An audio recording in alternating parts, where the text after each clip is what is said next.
माता के नवरात्रे शुरू हो गए थे। सारे चिड़िया बच्चों ने माता के मंदिर में जाके माथा टेकने की सोची। थोड़ी सी दूर पहाड़ी पर शेरों वाली माता का मंदिर था। सभी बच्चे सुबह सुबह फूल लेकर तैयार होकर निकल पड़े। चलो आज हम माता का मत्था टेक कर आएंगे, माता के दर्शन करेंगे। हाँ चलो। सभी बच्चे शेरों वाली माता के दर्शन करने के लिए घर से निकल पड़े। बच्चों ने खूब सारे सुंदर सुंदर फूल खरीदे और चल दिए। उड़ते उड़ते वे काफी दूर पहुंच गए।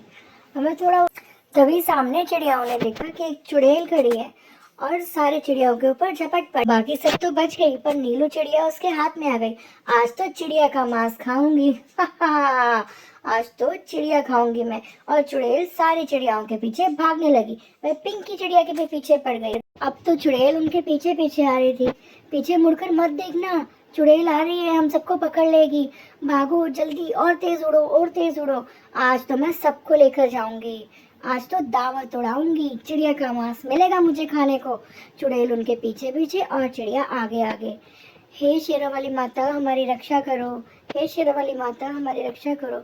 सभी चिड़िया ऐसे बोलते बोलते दूर उड़ गई। तभी पीछे मुड़कर जब दोनों ने पीछे मुड़कर देखा तो कोई भी उनका दोस्त नहीं था और दोनों चिड़िया बहुत ज्यादा घबरा गई और बोली, अरे बाकी तीनों कहाँ है? नीलू कहाँ है? रिमझिम कहाँ है? और पिंकी कहाँ है? पता नहीं उन्हें। मुझे लगता है उन तीनों को चुड़ैल उठाकर उस गुफा में ही ले गई है। हे माता रानी, अब हम क्या करेंगे? घर जाके क्या जवाब देंगे उनके माता पिता को? वहीं दूसरी तरफ तीनों चिड़ियों को चुड़ैल ने उस गुफा में ले गई। आज तो मैं दावत उड़ाऊंगी, मैं तुम्हें अभी खा जाऊंगी। अभी तुम रुको, मैं बाहर से बहुत सारी सूखी लकड़ियां इकट्ठे करने जा रही हूँ और तुम्हें पका कर खाऊंगी।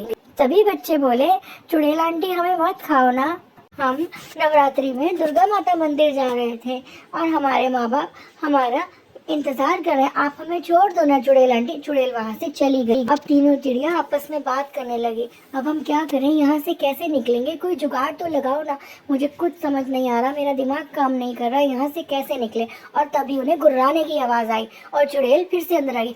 अब मैं आ गई तुम्हें खाने के लिए, अब तो तुम्हें बिल्कुल नहीं छोड़ूंगी मैं। चुड़ैल उन्हें जैसे ही चाकू उठाकर मारने लगी तभी वहाँ पर दुर्गा माता प्रकट हुई और तभी दुर्गा माता ने अपने चक्र से चुड़ैल को वहीं मार गिराया। बच्चों, तुमने सच्चे मन से मेरी भक्ति की है, मैं सदैव तुम्हारे साथ हूँ।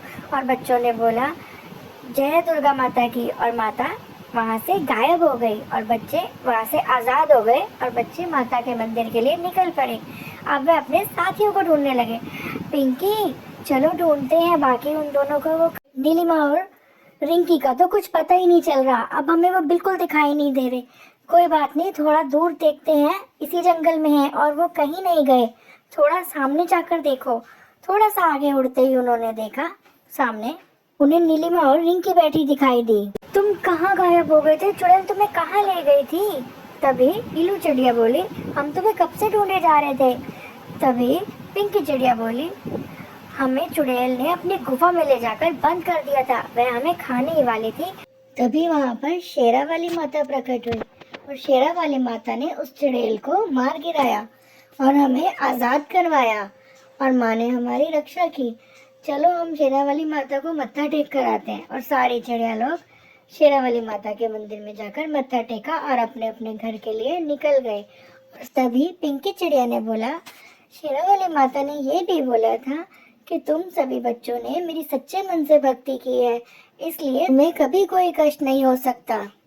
तुम कभी भी किसी मुसीबत में आओ तो उसी क्षण मुझे याद करना, मैं तुम्हें हर संकट से निकाल लिया करूंगी। और माता शेरों वाली माता तभी अंतर ध्यान हो गई थी। अच्छा ऐसा हुआ था। और फिर चिड़िया बातें करते करते जय माता की बोलकर अपने अपने घर को चली गई।